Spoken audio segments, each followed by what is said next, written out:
8వ వచనం మనము కలిసి చదువుకుందాం.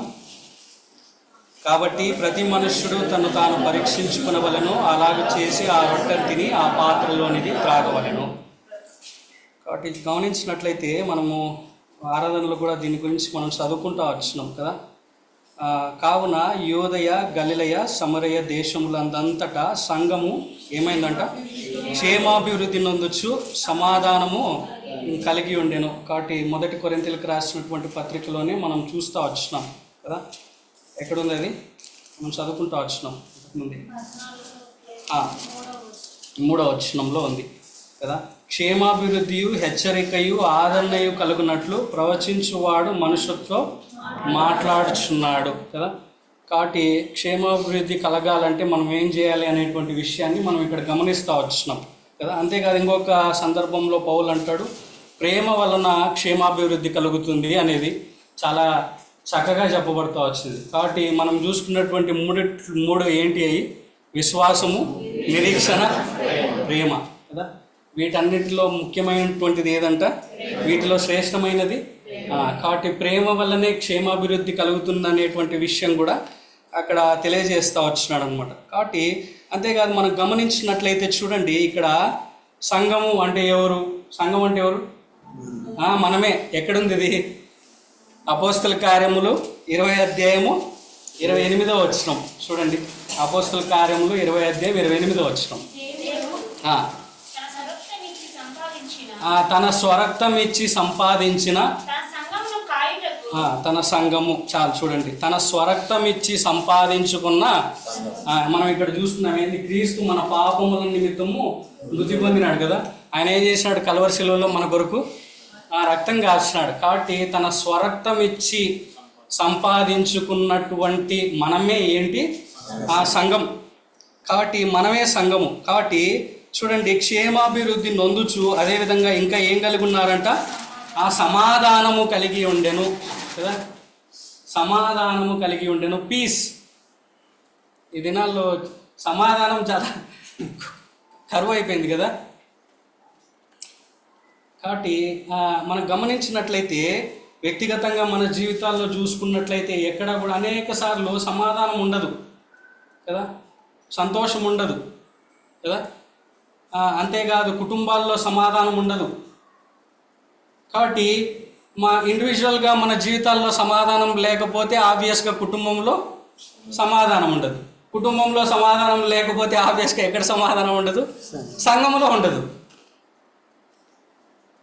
కాబట్టి ఈ సమాధానము అనేటువంటిది చాలా ముఖ్యమైనట్టు. అందుకే అపోస్తుడైనటువంటి పౌలు ఆయన ఫిలిప్పీలకు రాసినటువంటి పత్రికలో చాలా చక్కగా చెప్తాడు. చూడండి, 4వ అధ్యాయంలో మనం గమనించినట్లయితే మనము సమాధానం ఎందుకు కోల్పోతా ఉన్నామంటే ఇందుకే చిన్న చిన్న విషయాలకే అన్నమాట. చూడండి, 4వ అధ్యాయం 4వ వచనం నుంచి, ఎల్లప్పుడూ ప్రభువునందు ఆనందించుడి, మరలా చెప్పుదును ఆనందించుడు. ఇడేమన్నా కండిషన్స్, క్లాసెస్ ఉన్నాయా? పలానా విషయంలోనే ఆనందించాలా, పలానా విషయం? ఎల్లప్పుడూ ప్రభువునందు ఏం చేయాలంట? ఆనందించాలా కదా. మనం ఎప్పుడు కూడా ఆయన యందు ఆనందించేటువంటి వారంగా ఉంటురాలి. కాబట్టి అంతేగా చూడండి, తర్వాత మనం గమనించినట్లయితే 6వ వచనం, దేనిని గూర్చియు చింతపడకుడి గాని ప్రతి విషయములోనూ ప్రార్థన విజ్ఞాపనముల చేత కృతజ్ఞతాపూర్వకముగా దేవునికి తెలియచేయుడి. 7వ వచనం, అప్పుడు సమస్త జ్ఞానమునకు మించిన దేవుని సమాధానము యేసుక్రీస్తు వలన మీ హృదయములకును మీ తలంపులకు ఏముంటుందంట? అది. కాబట్టి మనం ఏమైపోతుందంటే చిన్న చిన్న విషయాలకే కలవరి పడిపోతూ ఉంటాం కదా. వెరీ స్మాల్ థింగ్స్, చాలా చిన్న చిన్న విషయాలకే కలవరి పడిపోతూ ఉంటాం. అందుకే చాలా చక్కగా దేనిని గూర్చియు చింతపడకుడి కానీ ప్రతి విషయములోనూ ప్రార్థన విజ్ఞాపనముల చేత కృతజ్ఞతాపూర్వకముగా మీ విన్నపం ఎవరికి తెలియజేయాలి? అంతే. అందుకే మత్తయి సువార్త 7వ అధ్యాయంలో 7వ అధ్యాయమైనా ఎక్కడుంది అది? మత్తయి సువార్త చూడండి, మత్తయి సువార్త 6వ అధ్యాయము 32వ వచనం నుంచి 31 నుంచి చదవండి. కాబట్టి ఏమి తిందుమో ఏమి త్రాగుదుమో ఏమి ధరించుకుందుమో అని చింతింపకుడి, అన్యజనులు వీటన్నిటి విషయమే విచారించు. ఇవన్నీ మీకు కావాలని మీ పరలోకపు తండ్రికి తెలియను. కాబట్టి మీరు ఆయన రాజ్యంలో నీతిని మొదట వెతుకుడి, అప్పుడు అవన్నీ మీకు అనుగ్రహింపబడును. రేపటిని గూర్చి చింతింపకుడి, రేపటి దినము దాని సంగతులను గూర్చి చింతించును. ఏనాటి కీడు ఆనాటికి చాలు. అంతే, ఏనాటి కీడు ఆనాటికి చాలును. అంతే. చూడండి, చాలా చక్కగా యేసుక్రీస్తు ప్రభువారు కూడా చెప్తా ఉంటున్నాడు. ఏమని చెప్తా ఉంటాడు? కాబట్టి ఏమి తిందుమో ఏమి త్రాగుదుమో అని కదా మనకి ఈ దినాల్లో అదే చింత కదా. ఎట్టనో అప్పుడు ఎట్లయితుందో ఇప్పుడు ఎట్లయితుందో ఆడ స్టార్ట్ అవుతుంది కదా. స్టార్ట్ అయ్యి గుండెలో దడ వస్తుంది, తర్వాత హాస్పిటల్ పోతాం, బిల్లు వస్తుంది. అది చూసిన తర్వాత మళ్ళీ దడ వస్తుంది కదా.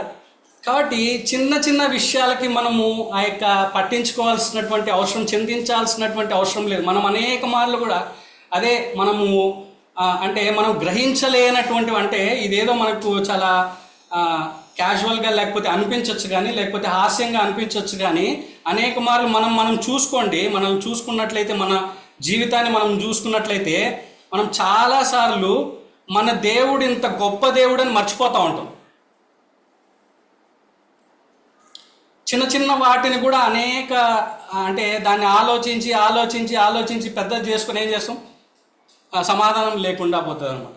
ఫస్ట్ వ్యక్తిగతంగా సమాధానం ఉండదు, దానివల్ల ఏం చేస్తాం, ఇంట్లో ఉన్నో కానీ తిడతాం కదా, దానివల్ల కుటుంబంలో సమాధానం ఉండదు. ఆ తర్వాత వచ్చి ఇక్కడికి వచ్చి ఆరాధన చేస్తాం. ఏం ఆరాధన చేస్తాం కదా, ఏం ప్రార్థన చేస్తాం సంఘంలో కదా. సో దానివల్ల మొత్తము ఇట్స్ ఎ డిస్టర్బెన్స్ అనమాట. అందుకే చాలా చక్కగా చెప్పబడింది ఏంటంటే, మనము దేని గురించి కూడా చింతించాల్సినటువంటి అవసరం లే. మనం ఏం చేయాలి, మన చింత యావత్తంతా ఎవరి మీద వేయాలి? ఆయన మీదే వేయాలి. ఎప్పుడైతే ఆయన మీద వేస్తామో అప్పుడు ఏమైపోతుందంటే దానికి అంతటికి కూడా కావాలి ఎవరంట? కాబట్టి మనకి సమాధానాన్ని ఇచ్చేటువంటి వాడు ఆయనే, సమాధానకర్త అయినటువంటి దేవుడు ఆయన. కాబట్టి మనము ప్రతిదీ కూడా విడిచిపెట్టి ఆయన మీద వేసేటువంటి వారంగా మనం ఉంటురాలి. కాబట్టి ఇక్కడ ఈ యొక్క ఆదిమ సంఘము, ఇక్కడ ఏర్పడినటువంటి సంఘం కూడా వాళ్ళు అదే చేస్తూ వచ్చినారు. అందును బట్టే ఇక్కడ ఏమవుతా వచ్చిందంటే, క్షేమాభివృద్ధి నందుచు ఏం కలిగి ఉన్నారంట? సమాధానము కలిగి ఉన్నారు. వాళ్ళు ఎందును బట్టి సమాధానం కలిగి ఉంటా వచ్చినారంటే, ప్రతిదీ కూడా వాళ్ళు ఎవరి దగ్గరికి తీసుకెళ్తా వచ్చినారు? దేవుని దగ్గరికి తీసుకెళ్ళడం నేర్చుకుంటా వచ్చినారు. అదే వాళ్ళకి ఆ దినాల్లో శిష్యులు నేర్పిస్తూ వచ్చినారు. ప్రతిదీ కూడా వాళ్ళు దేవుని దగ్గరికే వెళ్తా వచ్చినారు.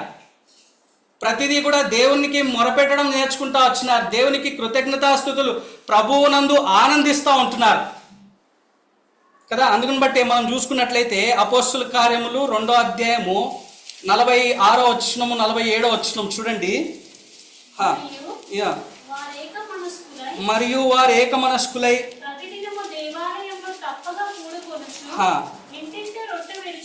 ఇంటింట రొట్టె విరుచుచు దేవుణ్ణి స్తుతించుచు దయ పొందిన వారై ఆనందముతోను నిష్కపటమైన హృదయముతోను ఆహారము పుచ్చుకొనుచుండిరి. మరియు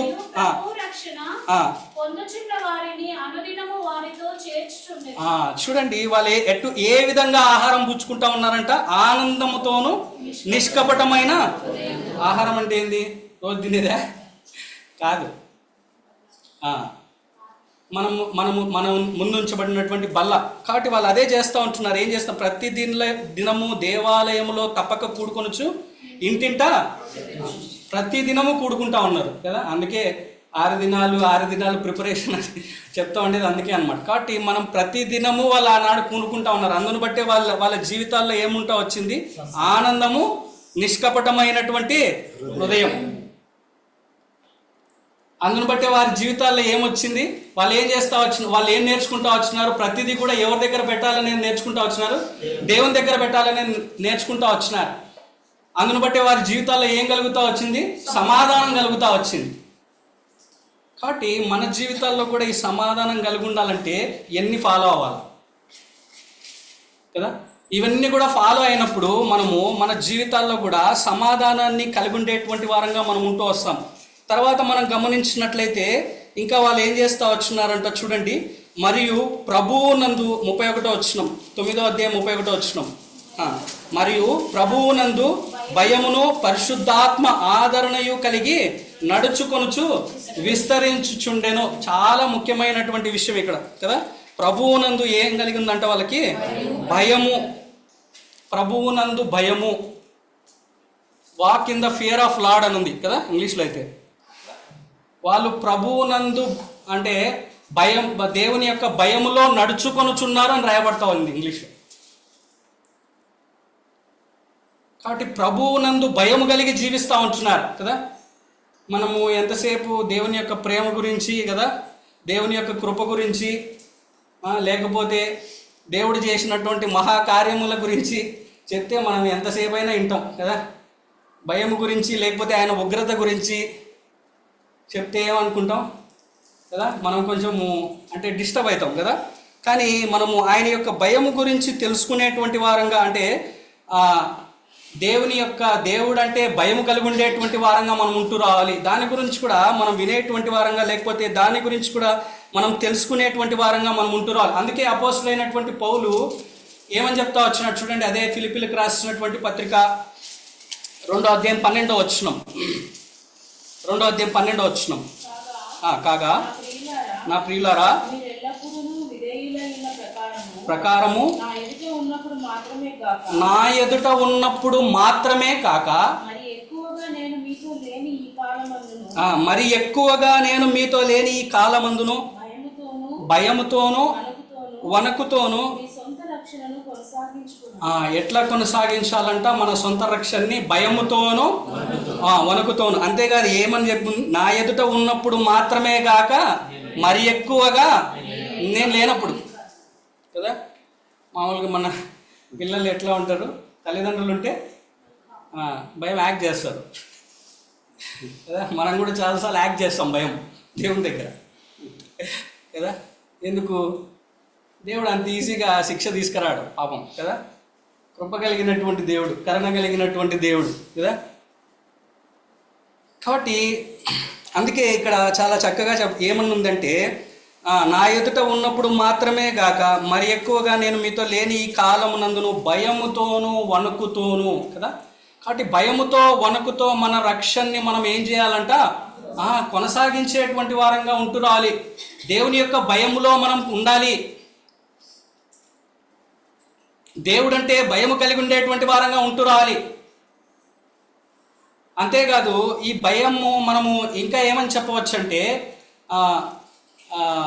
ఇంగ్లీష్లో మనం డిక్షనరీలో మనం చూసుకున్నట్లయితే ఈ ఫియర్ అనేటువంటి పదానికి మనం గమనించినట్లయితే రెవరెన్స్ అని కూడా ఉంటుంది.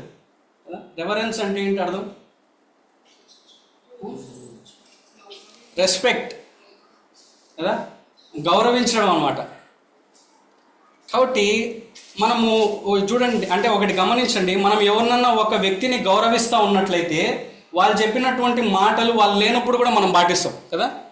అదే కదా భయం నటిస్తూ ఉన్నాం అనుకో, వాళ్ళు అటు పోతేనే మనం ఏం చేస్తాం, మళ్ళీ అదే చేస్తాం కదా. మనం చేసేది మనం చేస్తాం. కాబట్టి అందుకే రెవరెన్స్ అంటే మనము ఆయన యందు గౌరవం కలిగి ఉండేటువంటి వారంగా ఉంటూ రావాలి. రెస్పెక్ట్.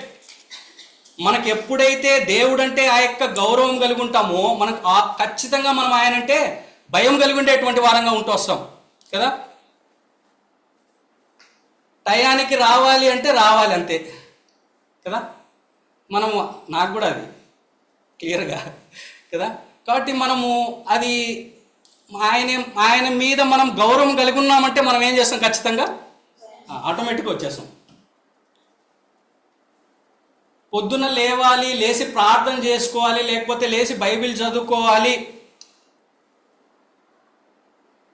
కాబట్టి ఆ యొక్క మనకు ఆయన మీద రెస్పెక్ట్ ఉందనుకో, మనం ఆటోమేటిక్గా మనం ఏం చేయగలుగుతాం, అలారం స్నూజ్ అవుతూనే ఉంటుంది కదా, ఎవ్రీ 5 minutes స్నూజ్ కదా. కాబట్టి మనకు ఆ రెస్పెక్ట్, కాబట్టి దేవుడు కూడా ఆయన్ని మనం గౌరవించాలి. అటువంటి భయముతో వణుకుతో మనం ఏం చేయాలి, మన రక్షణని కొనసాగించేటువంటి వారంగా ఉంటూ రావాలి అనేటువంటి విషయాన్ని ఆయన జ్ఞాపకం చేస్తూ ఉంటున్నాడు. కాబట్టి మనము అటువంటి భయమును కలిగి ఉండేటువంటి వారంగా మనం ఉంటురాలి. దేవుడు ఖచ్చితంగా తీర్పు తీర్చేటువంటి వాడు. అందుకే చూడండి, మనం గమనించినట్లయితే మనకు ఆయన యందు భయము లేకపోతే మనము ఆయన సేవ చేయలేనటువంటి వారంగా ఉంటూ వస్తాం కదా. అంతేకాదు ఇంకా ఏంటంటే, మనం ఎవరి యందు భయం కలిగి ఉండాలంట? మన శరీరాన్ని, ఆత్మని కూడా కదా. చూడండి ఎక్కడుంది అది? మత్తయి సువార్త 10వ అధ్యాయము 28వ వచనమా? మత్తయి సువార్త 10వ అధ్యాయం 28వ వచనం చూడండి. మరియు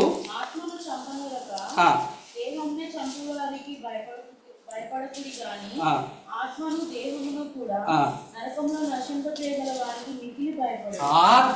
దేహమును కూడా నరకములో నశింపజేయువానికి మిక్కిలి. కాబట్టి మనము ఆయనకి భయపడాలి. ఇది చేయగలిగినటువంటి వారు ఎవరు? యేసుక్రీస్తు ప్రభువారు మాత్రమే. కాబట్టి మనం ఆయనకి భయపడేటువంటి వారంగా మనం ఉంటూ రావాలి కదా. అందుకే మనం అనేక సార్లు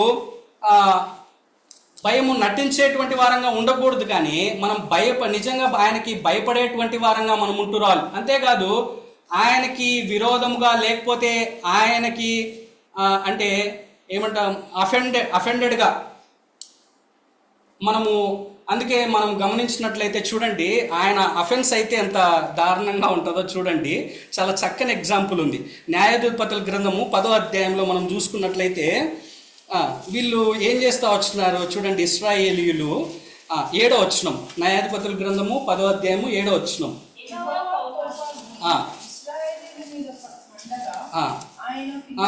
ఒక్క నిమిషం, 6వ వచనం చదవండి.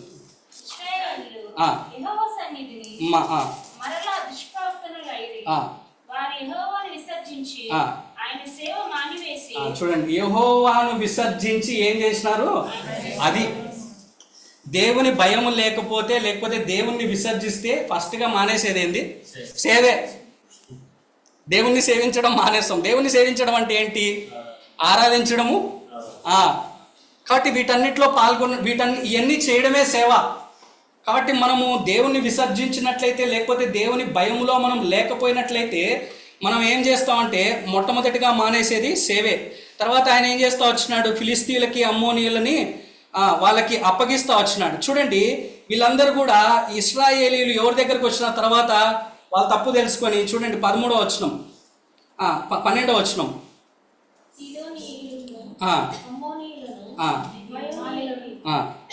మిమ్మల్ని బాధపరిచినప్పుడు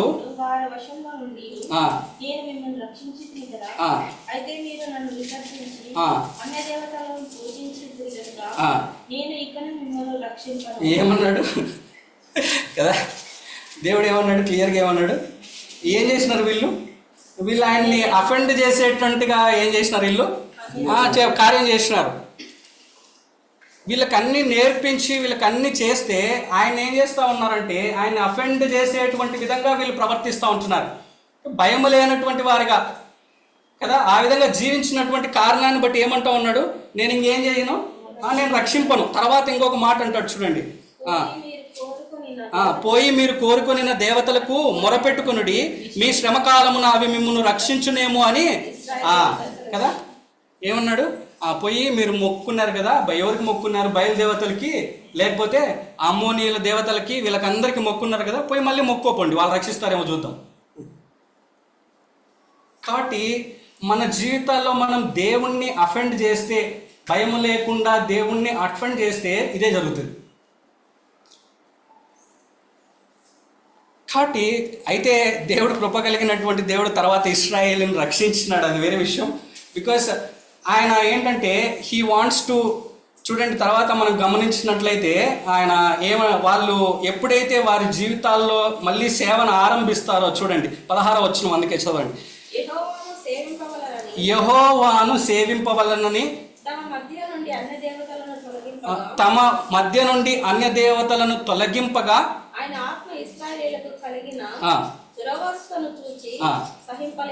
అది చూడండి. ఎప్పుడైతే వాళ్ళు తిరిగి ఏం చేయాలని నిర్ణయించుకున్నారో, దేవుని సేవని చేయాలని నిర్ణయించుకొని వాళ్ళ జీవితాల్లోంచి ఏం తీసేసినారు? కాబట్టి ఎప్పుడైతే దేవుని భయం వారి జీవితాల్లో వచ్చిందో వాళ్ళు ఏం చేయాలని డిసైడ్ చేసుకున్నారు, దేవుణ్ణి సేవ చేయాలని డిసైడ్ చేసుకున్నారు. చేసుకున్న తర్వాత వాళ్ళు ఫస్ట్ ఏం చేసినారు, అన్య దేవతలన్నింటినీ తీసేసినారు. అప్పుడు ఏమైందంట, దేవుని ఆత్మ దురవస్థను చూసి సహింపలేకపోయిందంట. ఇంగ్లీష్లో అయితే గ్రీవ్డ్ అని ఉంది, బాధపడినాడు అని రాయబడతా వచ్చింది. కాబట్టి మన జీవితాల్లో కూడా మనము భయము కలిగి ఉండేటువంటి వారంగా, దేవుణ్ణి అఫెండ్ చేయిస్తే ఇటువంటి పరిస్థితులు వస్తాయి అనేటువంటి భయం మనకు ఉండాలి. కాబట్టి అటువంటి భయాన్ని మనం కలిగి ఉండేటువంటి వారంగా మనం ఉంటూ రావాలి. అంతేకాదు ఈ యొక్క గౌరవముతో కూడుకున్నటువంటి భయం ఎప్పుడైతే అది మన జీవితాల్లో ఉంటుందో అప్పుడు మనము ఖచ్చితంగా కూడా ఆయన మాటకి విధేయత చూపించేటువంటి వారంగా ఉంటూ వస్తాం. అంతేకాదు ఆయన ఏం చేసేటువంటి దేవుడు అంటే ఆయన తీర్పు తీర్చేటువంటి దేవుడు. కాబట్టి మనము అటువంటి భయం కూడా కలిగి ఉండాలి. చూడండి, హెబ్రీలకు రాసినటువంటి పత్రిక 10వ అధ్యాయము 26వ వచనం నుంచి మనం గమనించినట్లయితే 26, 27 మనము సత్యమును గూర్చి తరువాత బుద్ధిపూర్వకముగా పాపము చేసిన ఎడల ఉండదు, కానీ న్యాయపు తీర్పునకు భయముతో ఎదురు చూచుటయు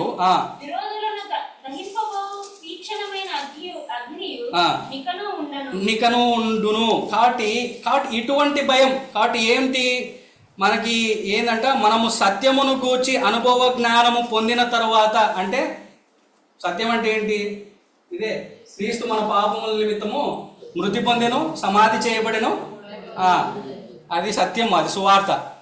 కాబట్టి దాని గురించినటువంటి అనుభవ జ్ఞానము అంటే రక్షణార్థమైనటువంటి విశ్వాసము కలుగున్న తర్వాత మన జీవితాల్లో పాపం చేస్తే ఏముండదు, మనకు బలి ఉండదు. ఆయన ఒక్కసారే కదా, ఏప్రిల్కి రాసినటువంటి పత్రికలోనే ఉంది, ఒకసారి బలి కదా, బలి అయినాడు మనందరి కోసం కూడా. కానీ ఏముంటుందంట, న్యాయపు తీర్పునకు భయముతో. కాబట్టి ఈ భయం మనం కలిగి ఉండాలి. ఇటువంటి భయాన్ని మనము మన జీవితాల్లో కలిగి ఉంటున్నామా? ఇటువంటి భయాన్ని మన జీవితాల్లో కలిగి ఉన్నట్లయితే మనం ఏం చేయలేం, అది కదా. ఇటువంటి భయాన్ని మన జీవితాల్లో మనం కలిగి ఉన్నప్పుడు మనము పాపము చేయడానికి ఇష్టపడం,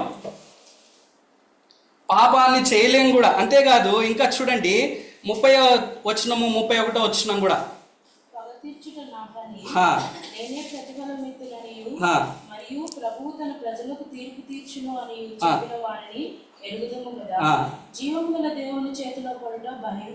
కాబట్టి జీవము గల దేవుని చేతిలో పడుట భయంకరమైనటువంటి విషయం. కాబట్టి మనం చాలా జాగ్రత్తగా ఉండేటువంటి వారంగా మనం ఉంటూ రావాలి. అందుకే చూడండి, హెబ్రీలకు రాసినటువంటి పత్రిక 12వ అధ్యాయం 28, 29 వచనాల్లో కూడా, అందువలన మనము నిశ్చలమైన రాజ్యమును పొంది దైవ కృప కలిగి ఉందము, ఆ కృప కలిగి వినయ భయభక్తులతో దేవునికి ప్రీతికరమైన సేవ చేయుదుము, ఏలయనగా మన దేవుడు. కాబట్టి నేను ఇంతకుముందు చెప్తున్నాను కదా, ఏంది మన జీవితాల్లో భయం లేకపోతే మనం ఏం చేయలేం, ఆయన సేవ చేయలేం కదా. అందుకే ఇక్కడ చాలా క్లియర్గా ఉంది, ఆ కృప కలిగి వినయ భయభక్తులతో ఏం చేయాలంట, దేవునికి ప్రీతికరమైనటువంటి సేవ. ఎప్పుడైతే మన జీవితాల్లో వినయము భయభక్తి అంటే ఆ రెవరెన్స్, దేవుడంటే కలిగినటువంటి గౌరవంతో కూడుకున్నటువంటి భయం ఏదైతే ఉందో అది మన జీవితాల్లో ఉండి, అంతేకాదు దేవుడు తీర్పు తీరుస్తాడు, న్యాయపు తీర్పు తీరుస్తాడు అనేటువంటి భయము మన జీవితాల్లో కలిగి ఉంటే అప్పుడు మన జీవితాల్లో ఏముంటుంది, ప్రీతికరమైనటువంటి దేవునికి ఎటువంటి సేవ చేస్తాం మనము, ఆ ప్రీతికరమైనటువంటి సేవ అంట. కాబట్టి దేవునికి ఇష్టమైనటువంటి సేవ చేస్తాం.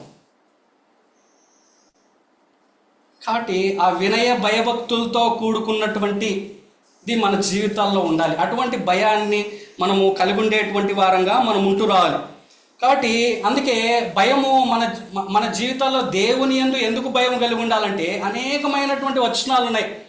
మనం దాదాపు చూసుకున్నట్లయితే పాత నిబంధన గ్రంథంలో దాదాపు 300 సార్ల కంటే పైగా ఈ దేవుని యొక్క భయం గురించి రాయబడతా వచ్చింది. కదా.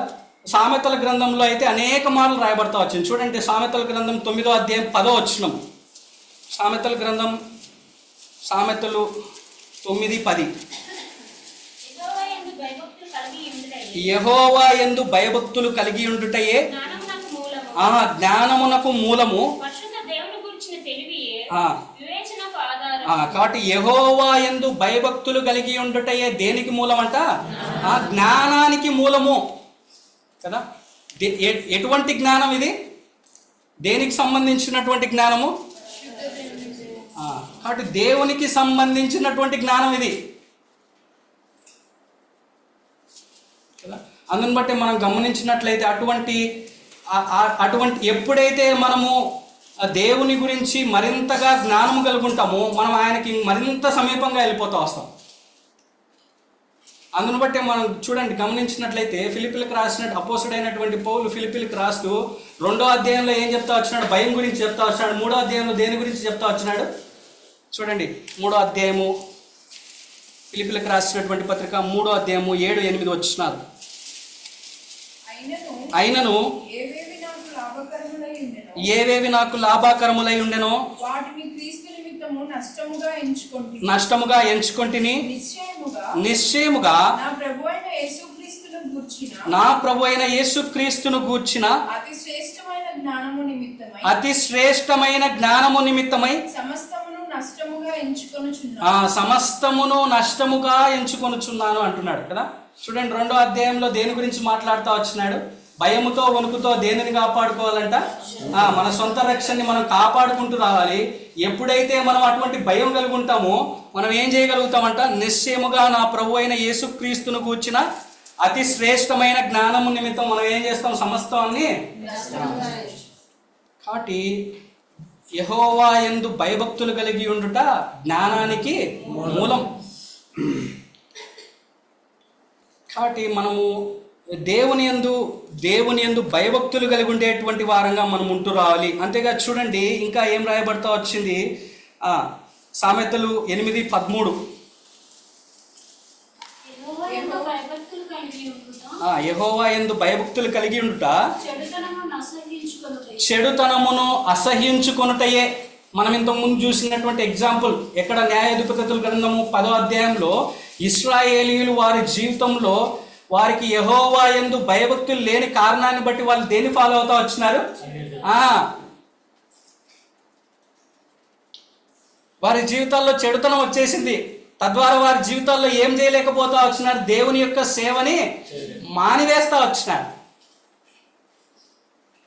కాబట్టి మన జీవితాల్లో కూడా దేవుని యందు భయము లేకపోతే మన జీవితాల్లో వచ్చేటువంటిది ఏంటి? చెడుతనం. కాబట్టి అది మనల్ని తినేస్తా వస్తుంది. తినేసి మనల్ని తప్పు ద్రోవలోనికి తీసుకొని వెళ్ళేటువంటిదిగా ఉంటూ వస్తుంది. దేవుని సేవకు బదులుగా వేరే సేవను జరిగించేటువంటి వారంగా ఉంటూ వస్తాం. అక్కడ కూడా ఇశ్రాయేలీయులు వేరే వాటిని సేవిస్తూ వచ్చినారు కదా. మనం కూడా దేవుని భయం లేకపోతే మన జీవితాల్లో దేవుని సేవించేటువంటి బదులుగా ఏ మనుషున్నో మనం సేవిస్తూ ఉంటాం కదా. లేకపోతే మనల్నే సేవించుకుంటూ ఉంటాం కొన్నిసార్లు కదా. వాడు అనుకున్నాడు కదా, ఏమనుకున్నాడు? అన్నీ ఉన్నాయి, నాకేమున్నాయి? నా ప్రాణమా తినుము త్రాగుము అది. కాబట్టి ఇప్పుడు వాడు సేవ చేసుకుంటున్నాడు అట. కాబట్టి దేవుని యందు భయం లేకపోతే మన జీవితాల్లో జరిగేటువంటిది ఇదే. అందును బట్టే దేవుని యందు భయము కలిగి ఉండాలి. అంతేగా చూడండి, ఇంకా మనం గమనించినట్లయితే సామెతలు 14:26-27 సామెతలు కలిగి ఉంటా.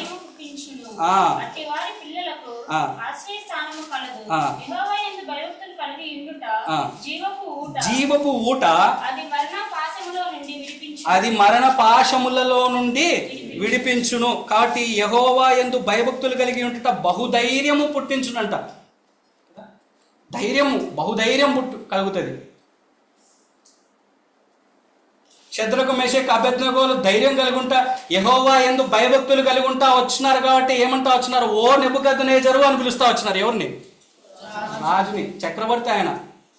ఎన్నో దేశాలకి అధిపతి అయినటువంటి వాడు కదా. మేమేం చేయము, నిన్ను నీ ప్రతిమకి మొక్కనే మొక్కం, నువ్వు మమ్మల్ని తీసుకుపోయి ఎక్కడే వేసుకో, ఏ అగ్నిగుండంలో వేసుకుంటావో వేసుకో, మా దేవుడు మమ్మల్ని రక్షింపగల సమర్థుడు. ఒకవేళ ఆయన రక్షింపకపోయినను నీకు మాత్రం మేము మొక్కనే మొక్కం. ఎక్కడి నుంచి వచ్చింది అటువంటి బహుధైర్యము? వాళ్ళు ఎక్కడున్నా వాళ్ళ తల్లిదండ్రుల దగ్గర లేరు, ఎక్కడా లేరు, ఎవ్వరు చూసేటువంటి వారు లేరు వారి జీవితాల్లో. వాళ్ళ పక్కన ఎవరు కూడా లేరు, ఏదో దేశంలో ఉన్నారు. అయినప్పటికీ కూడా వాళ్ళు ఎవరి యందు భయభక్తులు కలిగి ఉంటా వచ్చినారు? దేవుని యందు భయభక్తులు కలిగి ఉంటా వచ్చినారు. అందుని బట్టి అంత ధైర్యంగా వాళ్ళు నిలబడగలుగుతా వచ్చినారు వారి జీవితాల్లో కదా. చూడండి, అంతేకాదు యెహోవా యందు భయభక్తులు కలిగి ఉండుట జీవపు ఊట, అది మరణ పాశములలో నుండి జీవపు ఊట. కాబట్టి ఆ జీవపు ఊట ఎవరు? యేసుక్రీస్తు ప్రభువు. కాబట్టి మనల్ని మరణ పాశంలోంచి విడిపించిందా లేదా? కాబట్టి మనము ఆయన యందు భయభక్తులు కలిగి ఉండేటువంటి వారంగా మనం ఉంటురాలి. కాబట్టి ఈ విధంగా మనం చూసుకున్నట్లయితే అనేకమైనటువంటివి ఉన్నాయి. అంతేకాదు చూడండి, సామెతలు 16:6 కూడా, సామెతలు 16:6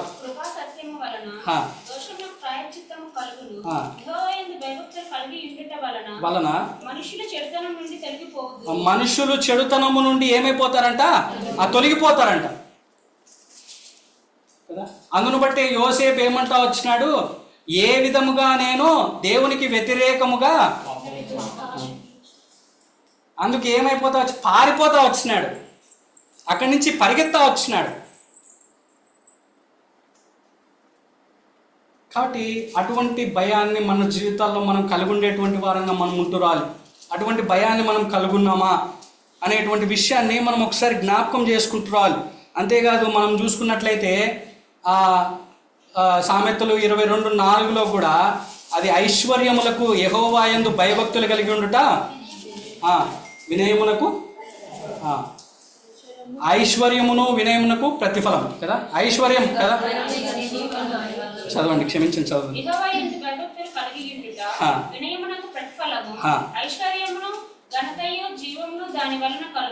ఐశ్వర్యమును ఘనతయు జీవమును దేని వలన కలుగునంట? దాని వలన కలుగును. యెహోవా యందు. ఈ ఐశ్వర్యం అంటే ఏలోక ఐశ్వర్యం కాదండి, పర సంబంధమైనటువంటి ఐశ్వర్యం, rich in ever lasting life. కాబట్టి అటువంటి ఐశ్వర్యాన్ని మనము ఎప్పుడు కలిగి ఉంటామంటే యెహోవా యందు భయభక్తులు కలిగి ఉండడం వల్ల. అంతేకాదు మనం గమనించినట్లయితే చూడండి, కాబట్టి ఇటువంటి భయాన్ని మన జీవితాల్లో మనం ఏం చేయాలంటే మనం దాన్ని we need to develop that. అంటే అది మనం నేర్చుకునేటువంటి వారంగా మనం ఉంటున్నాం. అది ఎప్పుడైతే మనం నేర్చుకుంటామో ఇటువంటి భయాన్ని, అప్పుడే మన జీవితాల్లో మనం ఏం చేస్తాం? మన రక్షణని కొనసాగించేటువంటి వారంగా మనం ఉంటూ వస్తాం కదా. చూడండి, కీర్తనలు 103:17-18 వచ్చినారు. కీర్తనలు 103:17-18 వచ్చినారు.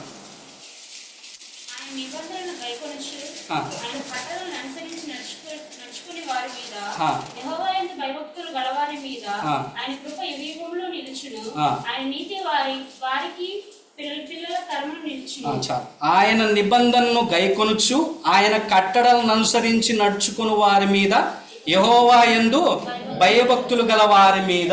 కాబట్టి ఇప్పుడు దీని అర్థం ఏంటి? యెహోవా యందు భయభక్తులు కలిగి ఉండాలంటే మనం ఏం చేయాలి? ముందు ఆయన నిబంధనను గైకొంచు ఆయన కట్టడల్ని. కాబట్టి మనం ఇదే చూస్తా వచ్చినాం కదా. ప్రేమించడం అంటే ఏంటి? ఆయన ప్రేమించడం అంటే ఏంటి? ఆయన కట్టడల్ని, ఆయన ఆజ్ఞల్ని గైకొనడమే. కాబట్టి everything is pointed to that అన్నమాట. కాబట్టి మనం ఆయన కట్టడలకి, ఆయన ఆజ్ఞలకి విధేయత చూపిస్తే అప్పుడే మనం ఏం కలిగి ఉంటాం? మనము ఆయన భయము కలిగి ఉండేటువంటి వారంగా ఉంటూ వస్తాం కదా. కాబట్టి అది మన జీవితాల్లో మనం నేర్చుకోవాలి. కాబట్టి చూడండి, ఇశ్రాయేల్ కూడా అదే చెప్తా వచ్చినాడు. చూడండి, ద్వితీయోపదేశకాండము 31వ అధ్యాయము 10వ వచనం నుంచి 13వ వచనం వరకు చూడండి 31, 10, 13, 10 నుంచి 13 వచనాలు. ప్రతి 7వ సంవత్సరాంతమున అనగా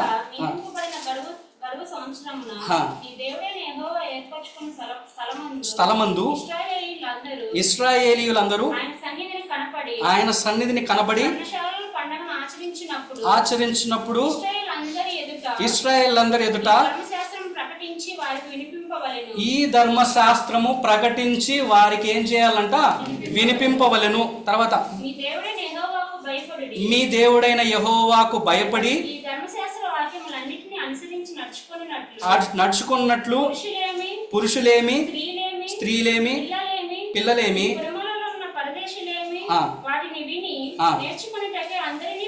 పోగు చేయవలెను. నెరుగని వారి సంతతి వారు దానిని విని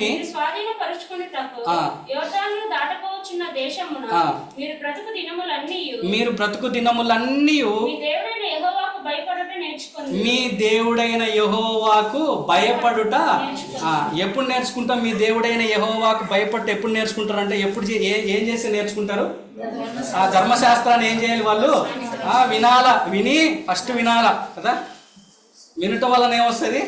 విశ్వాసం వస్తుంది కదా. ఫస్ట్ వినాలా, వినిన తర్వాత ఏం చేయాలా?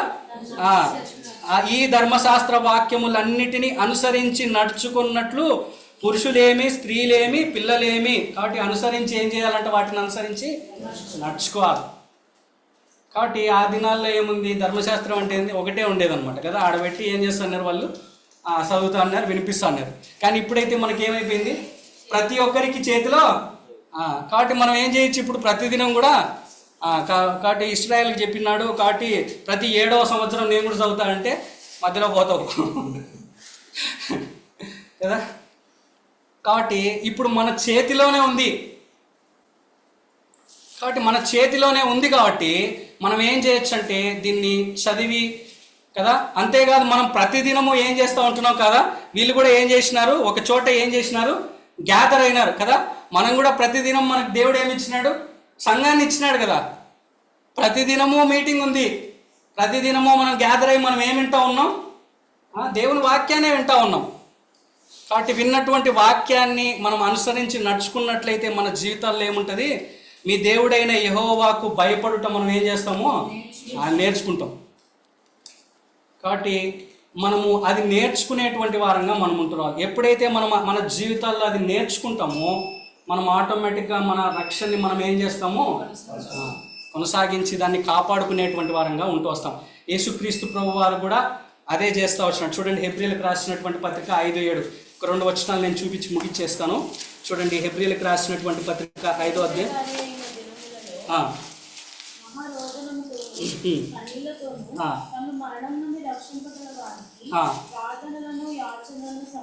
సమర్పించి కాబట్టి భయభక్తులు కలిగి ఉన్నందున ఏమైనాడంట ఆయన? అది. కాబట్టి మనం కూడా మన జీవితాల్లో అంగీకరింపబడాలి అంటే మనం కూడా ఏం కలిగి ఉండాలి? భయభక్తులు కలిగి ఉండాలి కదా. భయభక్తులు కలిగి ఉండేటువంటి వారంగా మనం ఉంటురాలి కదా. అంతేకాదు 2 కొరింథీయులకు రాసినటువంటి పత్రిక 7వ అధ్యాయం 1వ వచనంలో కూడా చూడండి, ప్రియులారా ఉన్నవి గనుక దేవుని భయముతో చేసుకొనుచు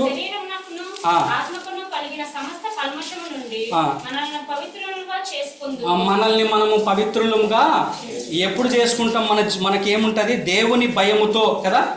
దేవుని భయముతో పరిశుద్ధతను సంపూర్తి చేసుకొనుచు శరీరమునకును ఆత్మకు కలిగినటువంటి సమస్త కల్మషము. కాబట్టి హెబ్రీలకు రాసినటువంటి పత్రికలోనే ఆయన పవిత్రుడు కదా, నిర్దోషి, నిష్కల్మషుడు కదా, కల్మషము లేనటువంటి వాడు, పాపుల్లో చేరక. కాబట్టి ఇక్కడ కూడా అయ్యే ఉన్నాయి కదా, పవిత్రత, ఇంకా ఏముంది? పరిశుద్ధత, కల్మషము. కాబట్టి మనం కూడా ఆయన రూపులోనికి రావాలి అంటే అపోస్తుడైనటువంటి పౌలు ఏమని చెప్తా వచ్చినాడు? నేను క్రీస్తును పోలి నడుచుకున్న ప్రకారము మీరును నన్ను పోలి నడుచుకొనుడి అనేటువంటి వాక్యాన్ని మనం చెప్పగలగాలంటే మనం ఏం చేయాలి? దేవుని భయం అది కాబట్టి ఎప్పుడైతే మనం అది కలిగి ఉంటామో మన జీవితాల్లో మనం ఖచ్చితంగా మనము ఎప్పుడైతే మనం దాన్ని నేర్చుకుంటామో మన జీవితాల్లో మనము ఖచ్చితంగా ఆ రక్షణ కొనసాగిస్తాం. అటు ఆ యొక్క స్వారూప్యంలోనికి మనం వచ్చేటువంటి వారంగా ఉంటూ వస్తాం. కాబట్టి ఈ రెండు కలిస్తే అంటే దేవుని యొక్క వాక్యం మన జీవితాల్లో ఉండి దాని ప్రకారంగా మనం నడుచుకొని దేవుని భయము మన జీవితాల్లో కలిగి ఉన్నట్లయితే మనకి ఎవరి వలన ఆదరణ కలుగుతుంది? ఆ పరిశుద్ధ ఆత్మ. అదే అక్కడ రాయబడతా వచ్చింది. ఏమని? పరిశుద్ధ ఆత్మ వాళ్ళని ఏం చేసిందంట? ఆదరిస్తా వచ్చింది. ఎందుకు? పరిశుద్ధ ఆత్మ ఎక్కడుంది? కొరింథీయులకు రాసిన మొదటి పత్రిక 6వ అధ్యాయము 19-20 వచనాలు. మీ దేహములు దేవుని ఆలయానికి ఏమై ఉన్నాయంట? ఆలయమై ఉన్నాయి. కాబట్టి ఆ ఆత్మ మనలోనే ఉంది. కాబట్టి మనం ఏం చేయాలంటే ఆయన వాక్యాన్ని మనం నడుచుకుంటూ ఆయన వాక్య ప్రకారంగా నడుచుకుంటూ భయాన్ని నేర్చుకొని ఆ విధంగా ఆయనలో భయం కలిగి ఉన్నట్లయితే మనము ఖచ్చితంగా కూడా పరిశుద్ధాత్మ మనల్ని ఆదరించేటువంటిదిగా ఉంటూ వస్తుంది. కాబట్టి మనం అటువంటి భయాన్ని మనం కలిగి ఉన్నామా అని మనం జ్ఞాపకం చేసుకుంటూ అటువంటి భయం కలిగి ఉన్నట్లు దేవుడు మనకు సహాయం చేయనుగా.